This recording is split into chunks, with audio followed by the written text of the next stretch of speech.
여러분 혹시 내 마음의 소리를 들어본 적이 있나요? 내가 마음으로 생각하고 마음으로만 갖고 있었는데 그 소리가 귀에 들리는 거예요. 그런 적 있는 사람? 없어요. 마음의 소리를 어떻게 들어요? 아무 소리도 안 나는데, 그쵸?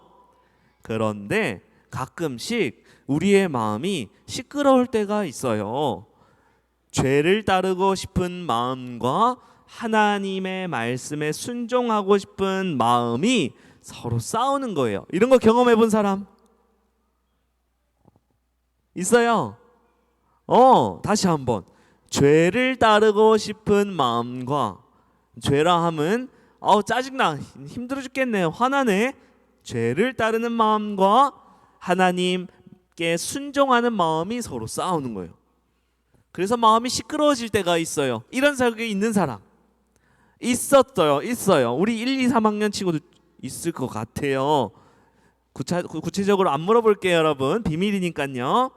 자, 그런데 그럴 때마다 주일 예배 나와서 하나님께 찬양하고 마음 깊숙이 고이 간직한 소중한 마음을 하나님께 드리니까 마음이 편안해지고 하나님께 기도하고, 하나님 이번 주 너무 힘들었어요. 엄마한테 너무 잘못한 것 같아서 마음도 힘들어요. 말을 하기가 쉽지 않고 내 마음이 시끄럽고 힘들어요. 이렇게 말하니까 마음이 편안해지고 예배를 통해 회복하는 거예요. 그런데 또 다음날 월요일날 학교를 가게 됐어요. 학교를 가면 또 나도 모르게 친구들이랑 지내다 보니 나쁜 말을 쓰고 나쁜 생각도 하고 또 약한 친구들에게 나쁜 행동들을 할 때도 있어요. 엄마 아빠한테 짜증내면서 이제 말 그렇게 하면 안 되겠다. 이제는 엄마 아빠한테 예쁜 말 해야지. 이제 언니나 오빠나 형이나 동생한테도 이제 잘해줘야지, 착하게 대해줘야지 했는데 나도 모르게 툭툭 짜증이 나오고 성질이 나오고 상처를 주곤 할 때가 많아요. 예수님을 믿고 하나님의 자녀가 되었는데 우리는 여전히 이러한 크고 작은 죄들에 의해서 넘어질 때가 많아요. 우리 힘으로 극복할 수 없을 것만 같아요. 어떻게 하면 하나님 이 죄를 이길 수 있을까요? 성령님, 어떻게 하면 우리가 이 죄를 넘어설 수 있을까요? 오늘 바울 아저씨가 아니죠. 바울 사도의 이야기를 통해서 하나님의 자녀인 우리가 어떻게 죄를 끊어버리고 하나님의 자녀답게 살 수 있는지 함께 살펴보도록 해요. 먼저 무슨 일이든지 간에 사건의 발단, 사건의 시작을 찾으려면 무엇부터 시작해야 될까요? 어떤 사건이 터졌어요. 그 사건의 발단, 사건이 일어난 이유를 알려면 무엇부터 해야 될까요, 여러분? 증인, 또 증거도 있어야 돼요. 증거 너무 좋은 것 같아요. 또요. 사건이 제일 처음 일어났을 때 어떤 일이 일어났는지 증거와 증인이 필요할 것 같아요. 여러분 말했듯이, 맞죠? 증거와 증인이 있어요. 그런데 여러분 어디에 있을까요? 우리의 이러한 죄의 마음이 생겨났어요. 이 죄가 어디서부터 생겨난지 알고 싶은데 이 죄에 시작된 증인, 증거가 있어요. 여러분이 말한 어디에 있을까요? 여러분 손에 들고 있는 게 뭘까요? 성경책 안에 증거와 증인이 들어있어요. 우리의 죄가 어디서부터 시작됐는지 나와 있어요. 목사님이 다시 한번 알려줄게요. 자, 성경의 창세기 1장을 보면은 아담과 하와가 하나님이 먹지 말라 한 이 나무의 과일을 먹었어요. 뭘까요? 선악과를 먹었어요. 선악과를 먹지 말라 했는데 선악과를 먹어서 불순종함으로 그 죄가 우리의 몸 안에 들어왔어요. 이 죄를 따라 사는 사람들, 이 죄가 몸에 들어온 사람들의 특징은 한 가지가 있는데요. 여러분 잘 들어야 돼요. 무엇이냐면 바로 내 중심대로 생각을 해요. 내가 중심이에요. 하나님이 중심이 아니에요. 죄가 마음에 슉 들어와서 내 마음에 딱 자리 잡고 있잖아요. 하나님이 중심일까요? 내가 중심일까요? 내가 중심이 돼요. 내 눈에 보기엔 괜찮군 하면은 그거는 좋은 거고, 내가 보기엔 별로군 하면 안 좋은 거예요. 다른 사람이 야 그거 별론 것 같은데 해도 아니 내 눈엔 좋은데 내 중심대로 생각을 하게 돼요. 내 중심대로 판단을 하게 되고 내 중심대로 모든 것을 선택해요. 이게 바로 죄가 내 마음속에 들어왔다는 증거예요. 이 자리에 하나님이 있을까요? 없을까요, 여러분? 하나님이 없어요. 죄가 들어와서 그 죄가 내 마음을 꽉 휘어잡고 있기 때문에 하나님이 들어올 공간이 없어요. 어떻게 이런 일이 있을 수 있지? 선악과를 따먹는 게 아니었어요. 그쵸?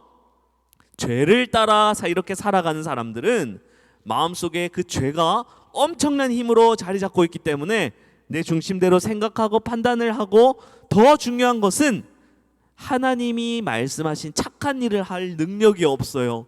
하나님이 얘들아 이렇게 해야지 하나님의 자녀로 사는 것이고 이렇게 해야지 하나님의 말씀대로 사는 것이야 얘기를 해줘도 그렇게 순종하고 따라갈 능력이 없어요. 죄가 마음속에 있기 때문이에요. 그래서 하나님이 기뻐하는 일이 아니라 내가 중심이니까 내가 기뻐하는 일을 따라 마음대로 살게 돼요. 이렇게 하면 좋은 거예요? 안 좋은 거예요, 여러분? 좋은 거예요? 안 좋은 거예요? 안 좋은 거예요. 내 인생에 하나님이랑 아무 상관이 없어지는 거예요. 로마서 3장 23절에 이것을 이렇게 하나님이 재판관처럼 탕탕탕 재판을 해요. 3장 23절 읽어볼게요. 로마서 3장 23절. 자, 말씀 구절 시작. 모든 사람이 죄를 범하였음에 하나님의 영광에 이르지 못하더니 어렵구만. 모든 사람이 죄를 범하였으면 이건 알 것 같아. 왜냐하면 아담이 선악과를 먹고 모든 사람이 죄가 마음속에 있으니까. 그런데 하나님의 영광에 이르지 못하더니 이게 무슨 말이냐면 우리가 하나님을 만날 수 있는 방법이 없어졌다는 거예요. 예전에는 하나님이 선악과를 안 따먹으면 하나님 항상 얼굴 바라보고 하나님 좀 만나고 싶은데 만나주시겠어요? 하면 만날 수 있었어요. 그런데 선악과를 따먹고 죄가 들어오니까 하나님을 만날 수가 없어요. 안 만나줘요. 하나님이 벌써 땅땅땅 끝냈어요. 모든 사람이 너희는 죄를 범하였음에 나를 만날 수가 없다. 끝내버렸어요. 한 명도 빠짐없이 의인이 아니고 한 명도 빠짐없이 착하고 선한 일을 한 능력이 없고 한 사람도 빠짐없이 하나님 만날 수 없는 죄인이 된 것이에요. 너무너무 슬픈 결말이에요. TV나 영화에서 재판하는 거 본 적 있어요? 없어요, 여러분? 드라마 우영우 본 사람 있어요? 우영우 고래 나오는 것만 보고 재판하는 거 안 보고 그렇지 않죠. 우영우 드라마에서도 재판할 때 재판장이 땅땅땅 하면 어떻게 해요? 끝난 거죠. 바꿀 수 있어요? 없어요? 없는 거예요.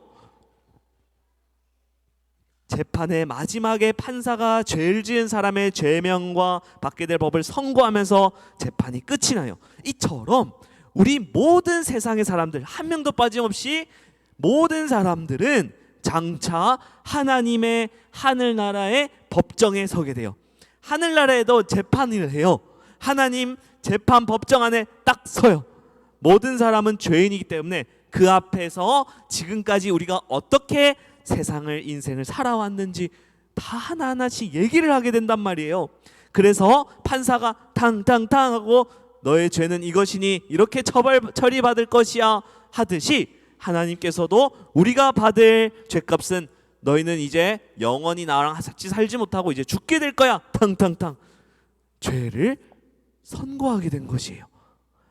하나님이 너희는 나의 얼굴을 보지 못하고 너희는 이제 영원히 살지 못하고 나이가 들면 죽게 될 것이야. 여러분 진짜 그래요 안 그래요? 지금 혹시 1000살까지 살 수 있는 사람이 있어요? 없어요. 우리는 왜 100살이 되면 죽을까요? 나는 소유야 우리는 200살까지 살고 싶은데 왜 100살 넘으면 죽을까요?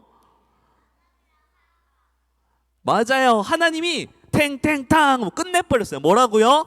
모든 사람은 죄를 범하였음에 하나님을 만나지 못하고 나이가 차면 사망하게 죽게 될 것이야.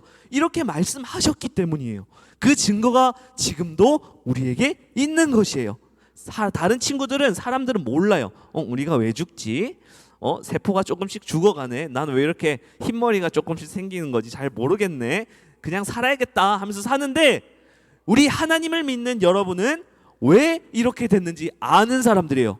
너무너무 놀라운 축복 아니에요? 그렇죠? 그런데 하나님은 우리가 이렇게 죽게 되고 영원히 살지 못하고 하나님 얼굴을 만나고 싶어도 만나지 못하게 되었는데, 하나님은 거기서 끝나지 않고 우리를 살리려고 큰 결정을 했어요. 어떤 결정이냐면 바로 하나뿐인 아들인 예수님을 이 땅에 슝 보내주신 거예요. 예수님이 이 땅에 오셨어요, 안 오셨어요? 오셨어요. 성경 말씀에 보면 예수님이 이 땅에 오셨어요. 하나님의 아들이신 거룩하신 예수님이 이 낮고 낮은 땅에 오셨단 말이에요. 그런데 오셔서 무슨 일을 하러 오셨을까 보니까 완전히 우리랑 똑같은 사람으로 오셔서 모든 사람들을 대표해서 우리의 모든 죄를 십자가에 지고 죽으셨어요. 그 죄를 모두 용서해 주시고 없이 해 주셨어요. 하나님의 얼굴과 선악과를 따먹은 그 수많은 죄를 십자가에 지시고 모두 용서해 주셨어요. 여러분, 너무 놀랍고 다행이에요, 아니에요? 다행이에요. 우리 하나님을 못 만날 뻔했단 말이에요. 그런데 지금 누구 때문에 만날 수 있게 됐어요? 예수님 때문에. 예수님이 우리 죄를 십자가에 지시고 모두 다 짊어지고 용서해 주셨기 때문에 하나님이 그걸 딱 보시고, 아, 이제 너희를 천국에 나를 만날 수 있겠다. 내 얼굴을 볼 수 있겠구나. 천국에 갈 수 있겠구나. 다시 하나님의 자녀로 내가 세워줄게. 대신 하나님의 조건이 있어요. 무슨 말이냐면 바로 우리의 죄를 위해 죽으신 그 예수님을 믿어야 돼요. 우리 죄를 위해서 십자가에 죽으신 그 예수님, 그 비참하게 우리 죄를 위해 죽으신 예수님을 믿을 때 하나님이 너는 내 자녀였어. 그렇지, 너는 에덴 동산에서 나랑 함께 있었던 나의 자녀였어. 이렇게 인정을 해주시는 거예요. 예수님 중요해요, 안 중요해요, 여러분?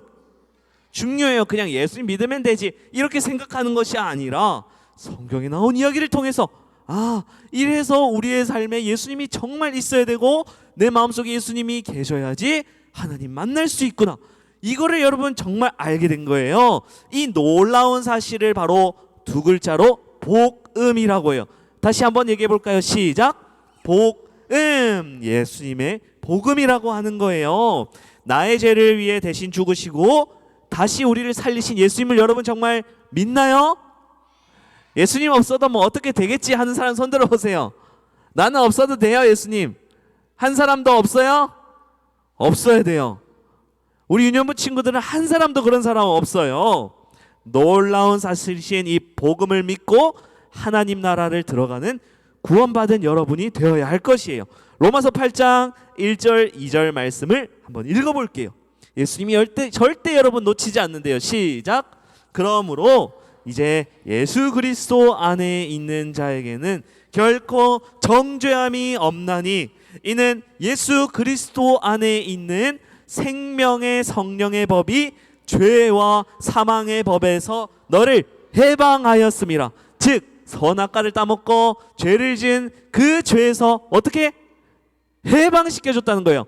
죄라는 그 수갑, 풀리지 않는 그 수갑을 예수님이 풀어줬다는 거예요.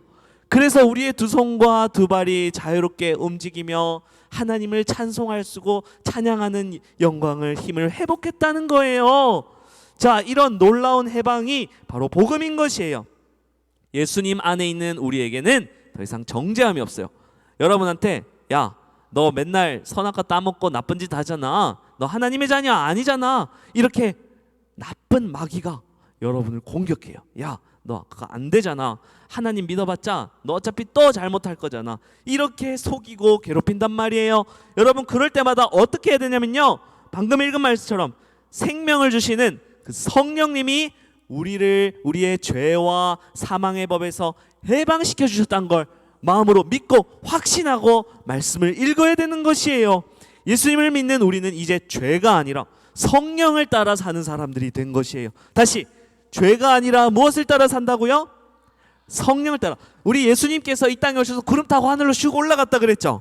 누구를 보내주셨다 그랬어요?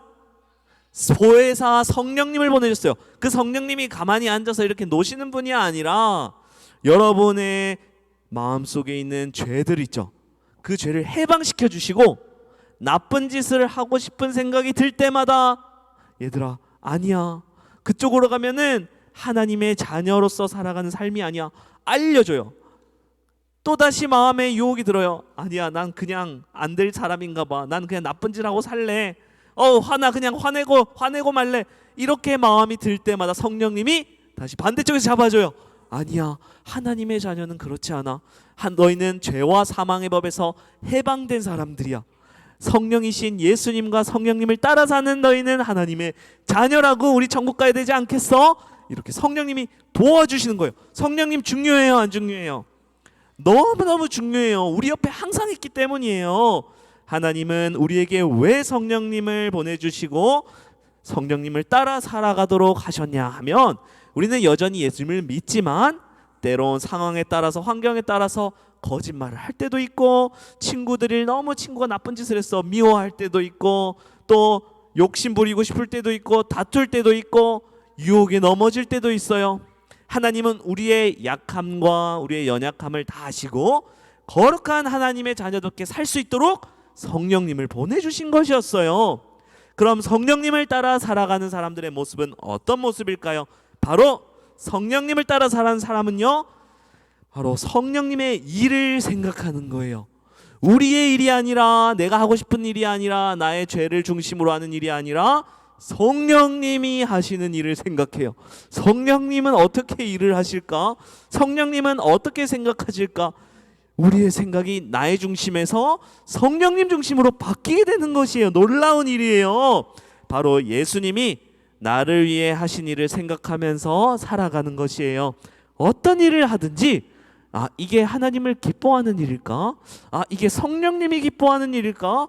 이게 예수님이 기뻐하는 일일까? 생각하게 되고 행동하는 거예요. 그래서 하나님께 물어봐요. 성령님, 이거 어떻게 하면 돼요? 성령님이 알려줘요. 하나님 말씀을 통해서.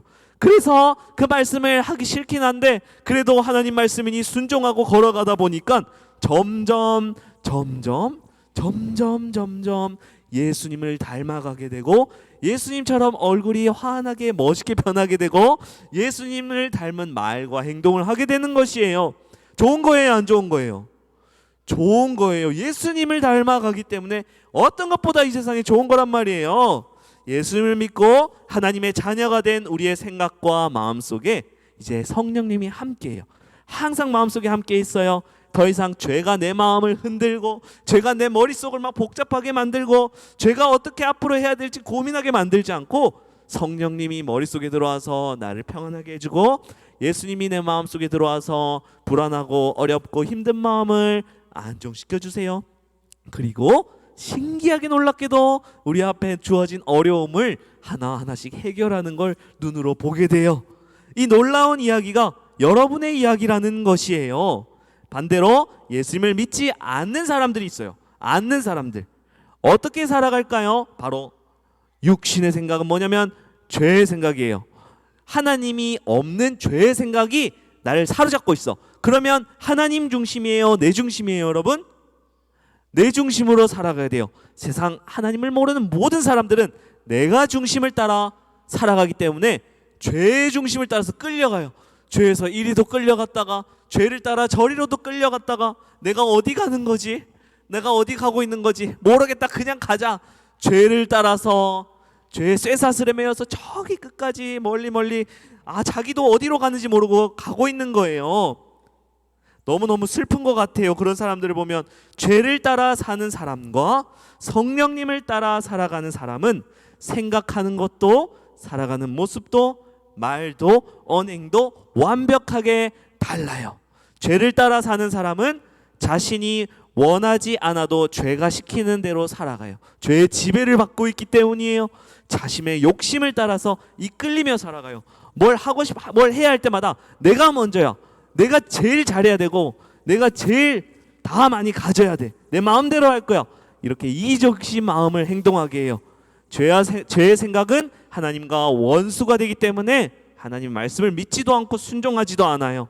하나님을 기쁘시게 할 수도 없는 거예요.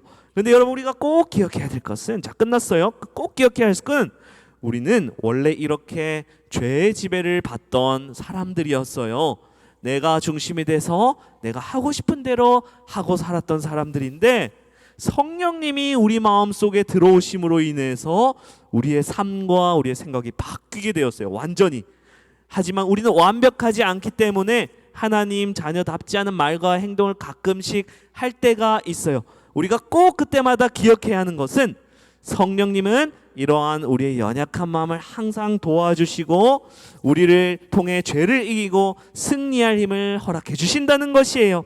예수님을 나의 왕, 나의 주인으로 모신 유년부 친구들 그리고 저를 비롯한 모든 선생님들은 항상 성령님과 함께 해야 될 것이에요. 지금까지는 내가 중심이 돼서 내 맘대로 할 건데요.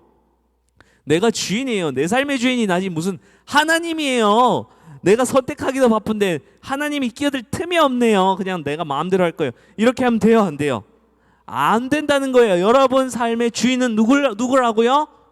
하나님이에요. 여러분 마음속에 들어와 계신 분이 누구라고요? 하나님이시라는 거예요. 여러분 이제 하나님이 말씀하시는 대로 생각하고 하나님과 성령님이 시키는 대로 행동하고 여러분 말하기를 다짐해요. 한 주간 지내는 동안 내 마음속에 또 나쁜 생각이 들고 성령의 생각이 아닌 죄가 내 마음을 주장해서 싸우고 싶을 때가 있어요. 친구나 엄마나 아빠한테나 또 그렇게 하고 싶을 때가 있어요. 그런데 그때마다 생각하길 바래요. 우리는 성령님을 따라가는 사람들이에요. 마음속으로 한번 외치는 거예요. 아시겠죠? 한번 외쳐볼게요. 시작. 마지막 제 마음속에 계신 성령님을, 맨 마지막 제 마음속에 계신 성령님을 한번 넘겨주세요. 없나요? 제가 읽어드릴게요. 제 마음속에 계신 성령님을 따라 살아요. 이렇게 외쳐볼게요. 시작. 제 마음속에 계신 성령님을 따라 살아요. 다시 한번 시작. 제 마음속에 계신 성령님을 따라 살아요. 기도드리겠습니다. 하나님 아버지, 제 마음속에 성령님 보내주시고 함께 해주셔서 감사합니다. 예수님을 나의 구원자로 믿지만 여전히 우리는 연약하여서 죄의 유혹에 또 죄의 다툼에 또 죄를 비롯한 수많은 유혹과 또 핍박에 넘어질 때가 있어요. 우리가 날마다 죄의 생각을 이기고 승리할 수 있도록 성령님 도와주세요. 예수님 이름으로 기도드립니다. 아멘.